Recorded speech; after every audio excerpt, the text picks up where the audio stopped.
નમસ્કાર વિદ્યાર્થી મિત્રો, આપ સૌનું મારી યુટ્યુબ ચેનલ લર્નિંગ વિથ હરજીવનમાં હાર્દિક સ્વાગત છે.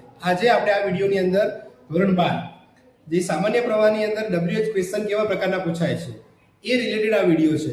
તો આપણે શરૂઆત કરીએ વર્ષ 2022 માં પૂછાયેલા WH ક્વેશ્ચનની. આપણને ખ્યાલ છે કે આપણે જે WH ક્વેશ્ચન પૂછાય છે એની નીચે આપણને અંડરલાઈન આપેલી હોય છે કોઈ શબ્દ નીચે, એ રિલેટેડ આપણે એનો રાઈટ MCQ શોધવાનો હોય છે. તો અહીંયા આપ્યું છે વર્ષ 2022 માં આ પ્રકારે પૂછાયેલા છે કે when life become too hectic, જ્યારે જીવન ખૂબ વ્યસ્ત થઈ જાય, we can end up feeling mentally tied in knots. તો મગજની અંદર એવા કોઈ વિચારો આવતા નથી. તો અહીંયા આપણને એક અંડરલાઈન શબ્દ આપ્યો છે mentally tied in knots. શું થાય છે જ્યારે જીવન ખૂબ વ્યસ્ત થઈ જાય? તો શું માટે આપણે જો WH ક્વેશ્ચન જેના વર્ડ છે એ આપણને રાઈટ આવડતા હોય તો આનો રાઈટ મીનિંગ આપણે તો રાઈટ MCQ શોધી શકીએ. તો શું થાય છે? તો વોટ આવે. તો વોટ માટે અહીંયા ઓપ્શન નથી આપ્યો, અહીંયા નથી આપ્યો, અહીંયા નથી આપ્યો. તો આપણો ઓપ્શન બી છે જે સાચો રહેશે. બીજી વાત કરીએ, one should follow COVID protocols to be safe. સલામત રહેવા માટે આપણે જે કોવિડના પ્રોટોકોલ્સને ફોલો કરવા જોઈએ. તો શું કરવું જોઈએ આપણે? તો શું માટે હુ ના આવે, વોટ આવે અને વાય ના આવે. તો બે ઓપ્શન તો ઉડી ગયા. હવે આપણે બે ઓપ્શનમાંથી રાઈટ મીનિંગ શોધવાનો છે. What should one do to be safe? સલામત રહેવા માટે શું કરવું જોઈએ? અને વોટ શુડ વન ફોલો? શું ફોલો કરવું જોઈએ? તો અહીંયા મિત્રો ફોલો નીચે તો અંડરલાઈન આપેલી છે, તો એ તો પ્રશ્નમાં આવે જ નહીં. તો આપણો ઓપ્શન અહીંયા બી સાચો રહેશે. આગળ વાત કરીએ, every time a new picture was shown at Disneyland. તમે જોઈ શકો છો કે અહીંયા ડિઝનીલેન્ડ નીચે અંડરલાઈન છે અને ડિઝનીલેન્ડ એક સ્થળ જગ્યા છે. તો જગ્યા માટે વેર આવે. તો વેર ઓપ્શન ની અંદર જ્યાં આવતું હોય તો આપણને ખ્યાલ છે કે ઓપ્શન અહીંયા સી માં આપ્યું છે કે where was a new picture shown every time. તો અહીંયા રાઈટ મીનિંગ છે સી. આગળ વાત કરીએ, generally we eat twice a day. સામાન્ય રીતે આપણે દિવસની અંદર બે વખત ખાતા હોઈએ છીએ. અહીંયા અંડરલાઈન આપી છે ટ્વાઇસ. કેટલી વખત ખાતા હોઈએ છીએ? બે વખત. તો અહીંયા ટ્વાઇસ શબ્દ છે તો આનો પ્રશ્ન કાં તો હાઉ ઓફન થી બને તો આખા હાઉ મેની થી બનતો હોય છે.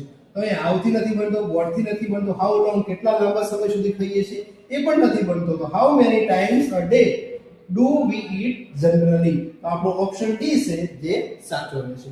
તો આ હતા વર્ષ 2022 માં પૂછાયેલા. હવે વાત કરીએ માર્ચ 2023 માં બોર્ડની પરીક્ષામાં પૂછાયેલા WH ક્વેશ્ચન.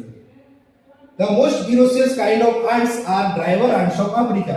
સૌથી ખતરનાક જો કીડીની વાત કરીએ તો એ ડ્રાઈવર આન્ટ્સ ઓફ આફ્રિકા છે. અહીંયા અંડરલાઈન આપેલી છે તો હું તો આવશે નહીં. Which kind of ants are the most ferocious? કયા પ્રકારની કીડી છે જે ખતરનાક છે? What kind of driver ants of Africa? અહીંયા આફ્રિકા આપ્યું છે, અહીંયા આફ્રિકા નીચે અંડરલાઈન આપેલી છે. તો અહીંયા આ પ્રશ્ન નહીં બને. Which are the most ferocious ants of Africa? એ પણ આપેલું છે. તો અહીંયા આપણે તમે ઓપ્શન બી આવશે. જો આપણે આવું ઓપ્શન વૈકલ્પિક જે અંડરલાઈન આપેલી છે અને એ શબ્દ જો પ્રશ્નમાં આપેલો છે તો એ પ્રશ્ન બનતો નથી. આગળ વાત કરીએ, you should wash your hands once before you take a lunch. તમારે જમતા પહેલા તમારા હાથને એક વખત ધોવા જોઈએ. તો અહીંયા એક વખતની વાત કરી છે. આવો નવો પ્રશ્ન આગળ હતો તો અહીંયા હાઉ ઓફન તો હાઉ મેની ટાઈમ્સ. તો અહીંયા તમે જોઈ શકો છો how often should you wash your hands before you take a lunch. બીજામાં કોઈ હાઉ ઓફન છે નહીં. તો આપણો ઓપ્શન એ સાચો રહેશે. આગળ વાત કરીએ, Hetal is preparing seriously to pass the IAS exam. તો અહીંયા હેતલ છે એ ખૂબ ગંભીરતાથી ભણી રહી છે, તૈયારી કરી રહી છે કારણ કે IAS ની એક્ઝામ પાસ કરવાની છે. તો શા માટે ભણી રહી છે? તો અહીંયા શા માટે આવે એટલે આપણો પ્રશ્ન વાય થી બને. તો અહીંયા વાય વોટ છે, હાઉ છે, હુ છે અને અહીંયા વાય ઓપ્શન સી માં ડી માં આપેલો છે. તો why is C preparing seriously. આગળ વાત કરીએ વર્ષ 2024 માં પૂછાયેલા WH question. Green leaves and grass provide fodder for animals. જે લીલા પાંદડા છે, લીલું ઘાસ છે એ પ્રાણીઓ માટે ફોડર પૂરું પાડે છે, ઘાસચારો પૂરું પાડે છે. તો શું પૂરું પાડે છે? તો ઘાસચારો. શું માટે કયો શબ્દ આવે? વોટ આવે. તો વોટ માટે આપણને ઓપ્શન એક જ આપ્યું છે કે what do green leaves and grass provide for animals. Option a સાચો રહેશે. બીજી વાત કરીએ તો managing trustee of the school promoted Deepak as the principal. Managing ટ્રસ્ટીએ દીપકને એઝ અ પ્રિન્સિપલ તરીકે પ્રમોટ કર્યા. તો અહીંયા એક વ્યક્તિ છે પણ વ્યક્તિ કોના સ્થાને આપેલું છે? દીપકના સ્થાને, એટલે કે કર્મના સ્થાને આપેલું છે.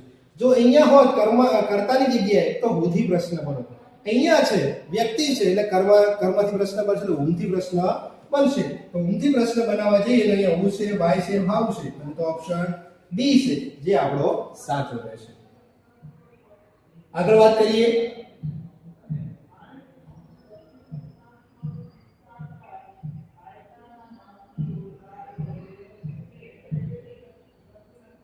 Reena went to Canada to meet her sister. Reena છે એ કેનેડા એની બેનને મળવા માટે જાય છે. તો એની બેનને મળવા માટે જાય તો શા માટે જાય છે? તો શા માટેમાં કયો પ્રશ્ન આવે? વાય થી પ્રશ્ન બને. તો અહીંયા આપણો ઓપ્શન બી છે સાચો રહેશે કે why did Rina go to Canada. અહીંયા did આવવાથી ક્રિયાપદ છે V1 માં આવવું જરૂરી છે. આગળ વાત કરીએ. Arvind like to listen Arijit Singh songs. અરવિંદને Arijit સિંહના ગીતો સાંભળવા ગમે છે. તો અહીંયા અરિજીત સિંહ એપોસ્ટ્રોફી એસ લાગેલો છે અને એપોસ્ટ્રોફી એસ લાગે એટલે હુઝથી પ્રશ્ન બને. તો હુઝ માટે અહીંયા બે ઓપ્શન આપ્યા છે એ અને બી માં. હવે આપણે એ જોવાનું છે કે કયા કાળમાં પ્રશ્ન પૂછેલો છે. અહીંયા તમે જોઈ શકો કે લાઇક્સ એટલે કે સાદા વર્તમાનકાળની વાક્ય રચના છે અને સાદા વર્તમાનકાળની વાક્ય રચના હોય તો એ ડઝ થી વાક્ય રચના બનતી હોય છે. તો અહીંયા આપણો ઓપ્શન એ છે જે સાચો છે. આગળ વાત કરીએ.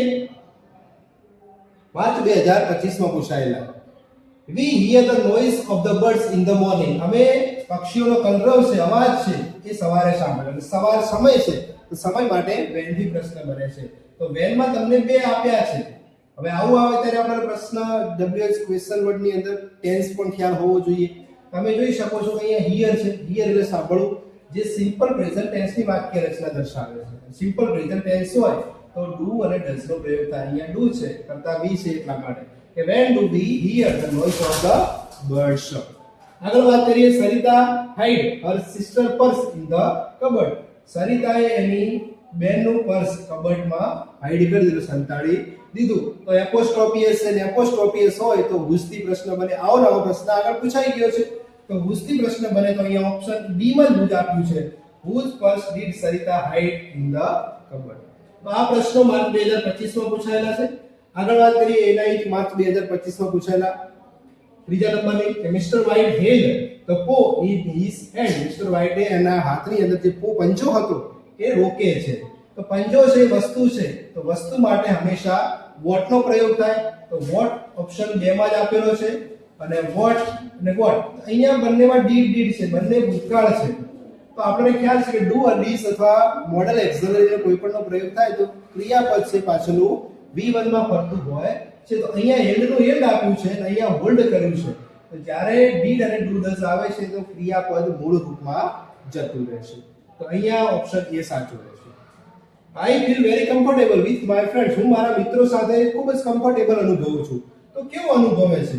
તો કેવું એટલે what do you do, તમે શું કરો છો? how do you feel with your friend, તમે કેવું અનુભવો છો? when, કેવી ક્યારે અનુભવો છો?